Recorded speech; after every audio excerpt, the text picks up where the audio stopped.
Salut gang!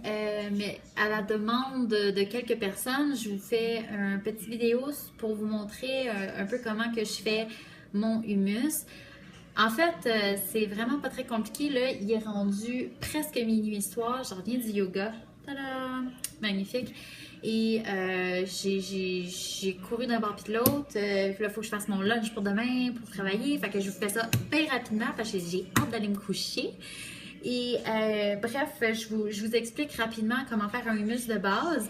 Dans le fond, moi j'ai commencé, vu que j'ai besoin de faire ça rapidement, j'ai commencé avec une canne de pois chiches. J'ai fait un 540 millilitres. C'est, je dirais, une canne médium. C'est pas une grosse, c'est pas une petite.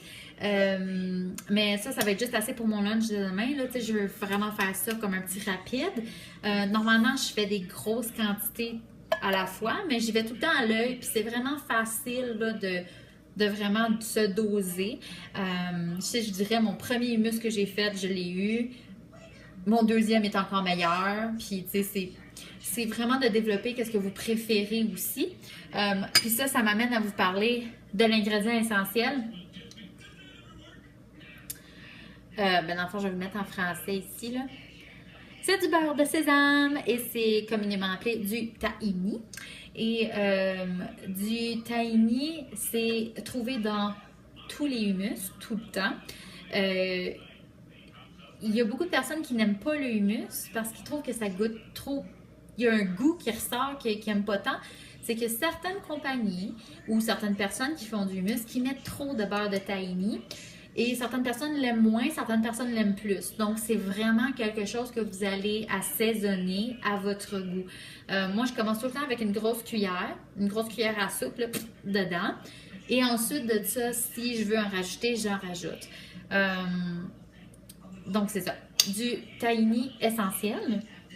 Je rajoute aussi un petit peu de jus de citron que je presse tout simplement. Comme vous voyez ici, pour ma canne de 540, j'ai quand même mis, je dirais quand même un peu beaucoup de jus de citron. Il y a beaucoup de pépins celui-là, wow!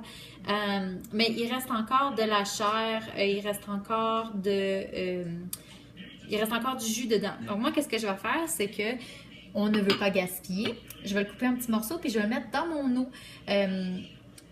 Donc, on sait bien que la pleure des aliments a souvent le plus des vitamines, des minéraux, puis de tous les bienfaits, se trouve souvent dans la pleure. Mais tu sais, je veux pas manger une pleure de citron. Fait qu'on va la faire infuser dans mon eau à la place.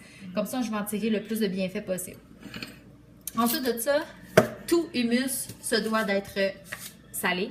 Pas trop, quand même. Encore une fois, c'est à la discrétion de chacun. Moi, généralement, j'ai une petite coupe là, à l'intérieur de ça. J'utilise du sel himalayen rose parce que c'est reconnu pour de faire l'opposé de la rétention d'eau. Donc, ça l'aide à la cellulite. Yeah! À la place de la causer.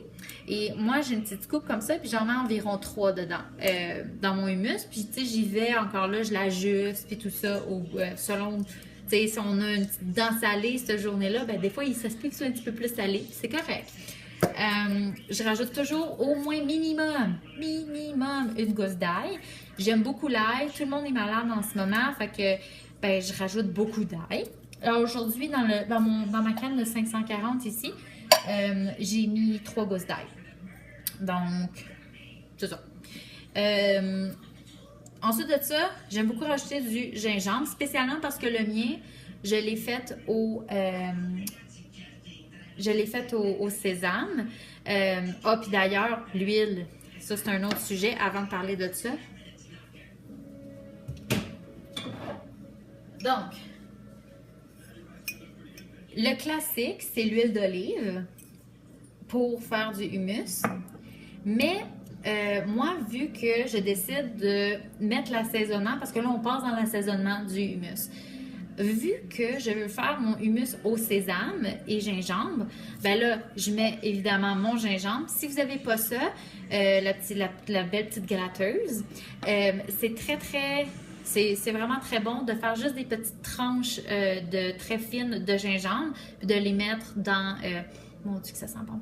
De les mettre dans votre blender, ça va juste le pulvériser. Moi, je trouve que ça rajoute un petit peu plus de goût de juste le gratter.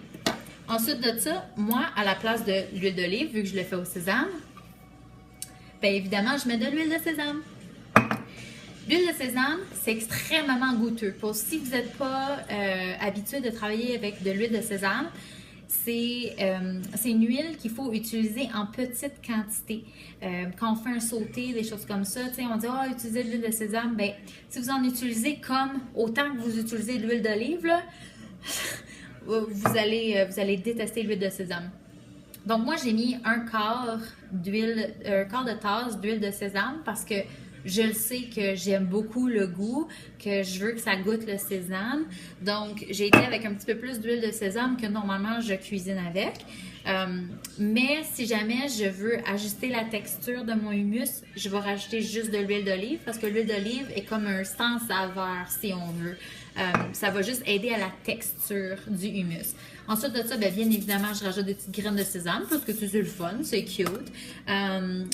Mon chum a commencé à faire ça dans son hummus. Il rajoute du chipotle. Il rajoute ça dans son hummus. Puis, pour vrai, son hummus, la dernière fois, c'était son premier hummus qu'il a fait lui-même. Puis, dans le fond, après que j'y ai montré. Puis, il avait mis du chipotle dedans. Puis, c'était tellement bon que là, ben, je vais essayer de faire mon classique sésame-gingembre avec du chipotle dedans pour lui donner comme un extra kick. Tu sais, avec le gingembre, je pense que ça pourrait être quand même intéressant. Fait que j'expérimente encore moi-même ce soir. Mais si vous voulez, tu sais, j'en avais fait un au jalapeno, j'en avais fait un au poivron rouge rôti.